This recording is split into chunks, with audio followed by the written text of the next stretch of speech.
आशीष, आपने कई बड़े ब्रांड्स के साथ काम किया है, आपसे ये जानना चाहेंगे कि जब एक ब्रांड स्ट्रेटजी को डेवलप करने की बात होती है तो किस तरीके से अपनी जो इनिशियल ब्रांड स्ट्रेटजी है उसको डेवलप करना चाहिए? Normally, most brands, as I think 2-3 times it was mentioned, they started small and they grew big because there was this emotion attachment, and then all the innovations and everything happened. But actually, I have seen bigger brands getting developed. For example, Reliance Infocom, or Mumbai Indians, or Reliance Fresh. You can actually design a brand, okay? And I think Bharat is one of the what I call best examples of developing brands from scratch. That is, they are the masters. They tell you what will work, which color will work, how it will work. But that requires a huge amount of planning, huge amount of work, because it's not only that you are planning what is coming in the public, but also behind that, how the product will look, what will be the design, how the store looks, and what is the, I mean, it just goes end to end. And if you design on a large scale, for example, Reliance Infocom, when it was launched, it had 80,000 kilometers of fiber optic, and it had basically it was available in 600 cities to begin with, and so on and so forth. How do you design that kind of brand? And you basically take what I call the help of the masters, go through everything, and still you have to be ready to iterate. The biggest issue is that there is no fixed plan. Okay, you plan that and then be humble to iterate. Go back to the market, take your feedback, change your product, change your strategy, change your sort of tweak your brands to fit what is possible. And in the small brands which became big, like NSE, when NSE was to start, nobody knew, and it was supposed to be a government exchange, and it was not supposed to work because it was being set up by bureaucrats.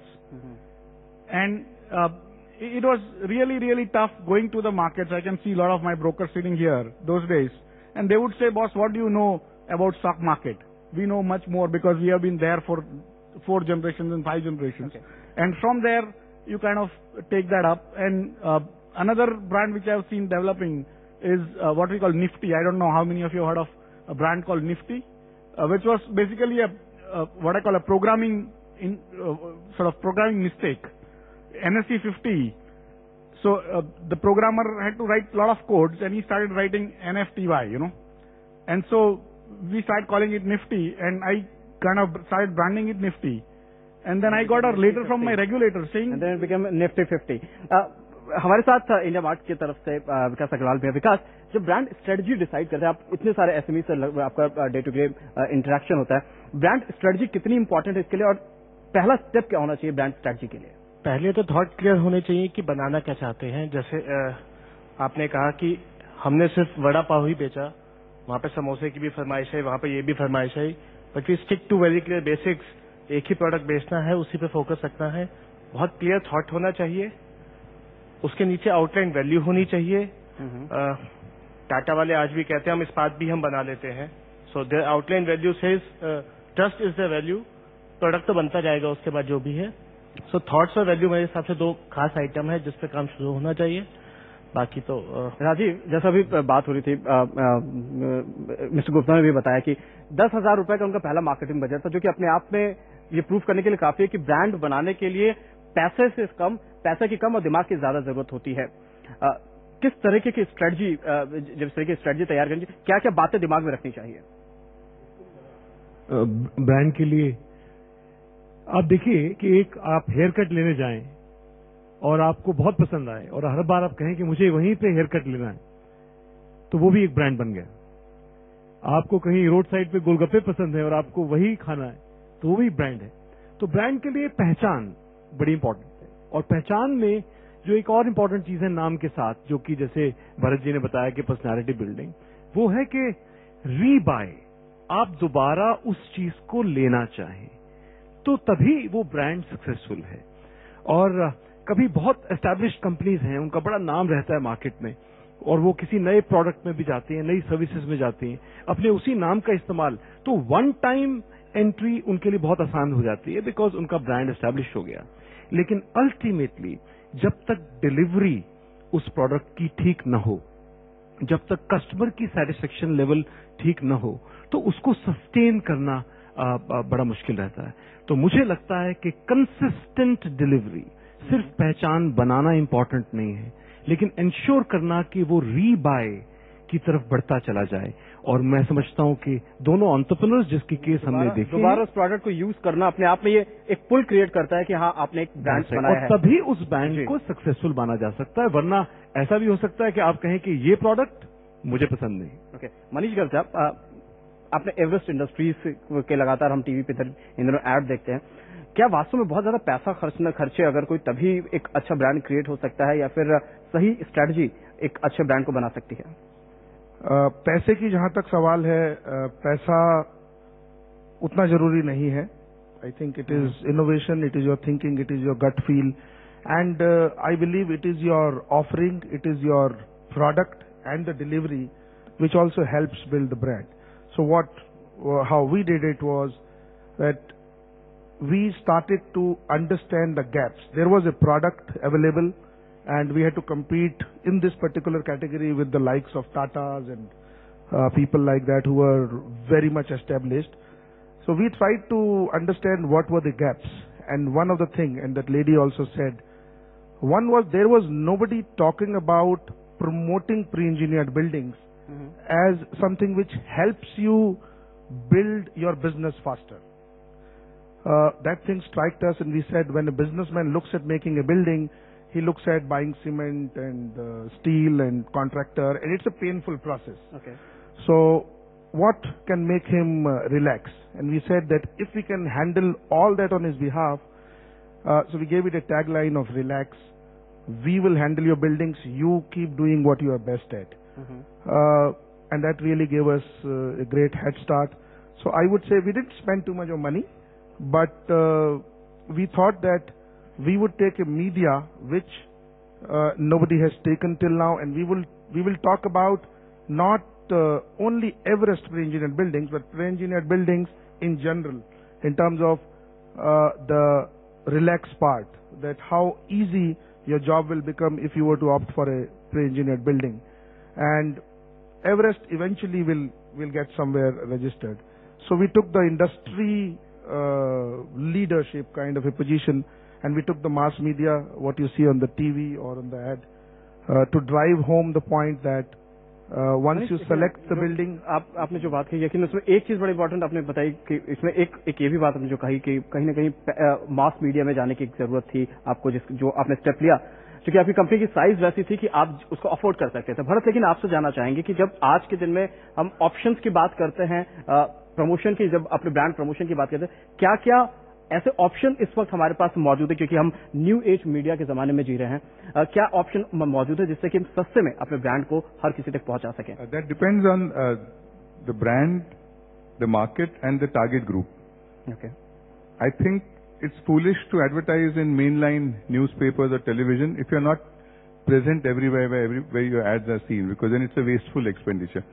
If you advertise in Times of India, which may have a huge circulation, but if you have 2 outlets, you're missing out on maybe 98% of the readers of Times of India.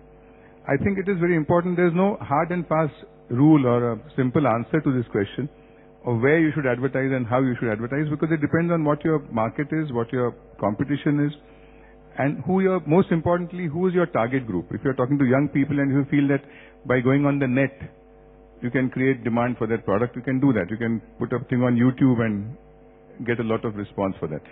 But if you're trying to reach an older audience, you can't get it with going on the net. So it depends on what your market really is, where your target group is. And as he rightly said, the most important thing is to first study the market and find out, is there a felt need that I can satisfy?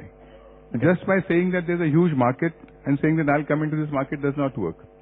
You have to find out if there are 5 other products like this in the market, is there something that people are looking for that they're missing in these 5? Vikas, brand positioning वास्तव में अगर देखा जाए तो एक brand के लिए कितना इंपॉर्टेंट होता है और क्या इसके इंपॉर्टेंट फीचर? हर ब्रांड के लिए पोजीशन करना कितना इंपॉर्टेंट, मेरे ख्याल से हम लोगों में ये लोग ज्यादा बता पाएंगे। जो भी पीछे सवाल पूछा जाता है कैसे स्टार्ट कर रहे हैं, मैं अभी भी कहता हूँ सबसे सस्ता ऑप्शन है, सबसे अच्छी सर्विसिंग, वर्ड ऑफ माउथ। उससे अच्छी ब्रांड पोजीशनिंग किसी चीज से नहीं हो सकती। प्रॉब्लम आएगी शायद जब बेंगलोर जाएंगे, बट अगर हम दिल्ली में बड़ा पाव खा चुके हैं, इनका जंबो किंग जानते हैं, तो आई थिंक ज्यादा आराम से हो जाएगा। उसके बाद के ऑप्शन है जहां पर जैसे इन्होंने कहा कि वेब पे आप जा सकते हैं, आप यूट्यूब पे जा सकते हैं, जो न्यू एज मीडियम है, that will still take time, maybe 5 years, maybe 10 years, I am not too sure फ्लोरिस्टा के अभी कितने ऑर्डर ऑनलाइन आने शुरू हुए आखिरी 2 साल में, 3 साल में, बट पहले 3 साल में जो इन्होंने 3 स्टॉल खोले होंगे, उनमें से जो भी एक कंप्लेंट आई होगी उसको फ्री बुके दिया होगा, वहां से एक्चुअल ब्रांड बिल्डिंग शुरू हुई।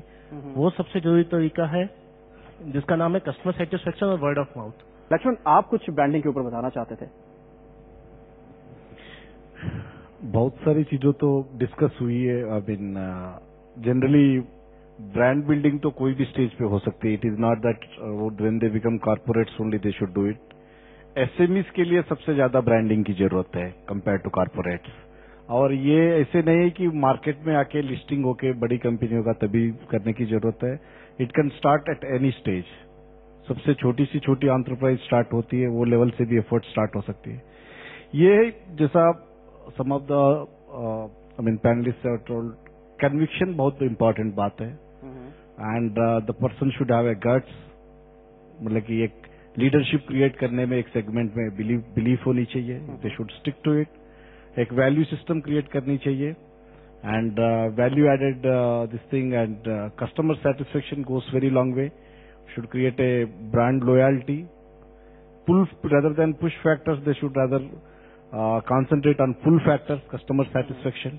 चंद्रकांत सालुंके साहब, अभी पीछे कई शहरों में हम गए, लुधियाना में गए, आगरा में गए और दिल्ली जैसे शहरों में हम गए, वहां पर कई सारे मैन्युफैक्चरर्स हमारी बात हुई। वो ऐसे मैन्युफैक्चरर्स है जो कि किसी न किसी बड़ी कंपनी के लिए, मसलन दिल्ली गए तो वहां पर वो मारुति के लिए पार्ट सप्लाई कर रहे हैं। जब हमने उनसे ब्रांडिंग की बात की तो जी हमें क्या जरूरत है ब्रांडिंग की, ब्रांडिंग की से हमें क्या लेना देना है। क्या आपको लगता है कि जो अगर आप एक फिनिश्ड प्रोडक्ट, एक फाइनल प्रोडक्ट नहीं बना रहे हैं तो आपको ब्रांडिंग की जरूरत नहीं है, या फिर आपको जरूरत है? देखिए, ऐसा है कि manufacturers mostly branding and promotion के लिए फंड्स एलोकेट नहीं करते। जिसका टर्नओवर 10 करोड़ के ऊपर जाता है वो सोचना शुरू करता है, बट 10 करोड़ के नीचे जिनका बिजनेस होता है, टर्नओवर होता है, वो कोशिश नहीं करते। लेकिन मैं भारत दाभोलकर जी का सहयोग लेकर हम हमारे एसएमई चैम्बर के माध्यम से ब्रांडिंग एंड प्रमोशन की स्ट्रैटेजी बनाना शुरू कर दिया है।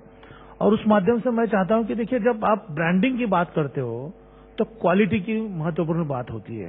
जैसे आज हमने जंबो किंग की बात की, फ्लोरिश की बात की, क्या उन्होंने अपने क्वालिटी पे ध्यान दिया है ब्रांडिंग करते समय?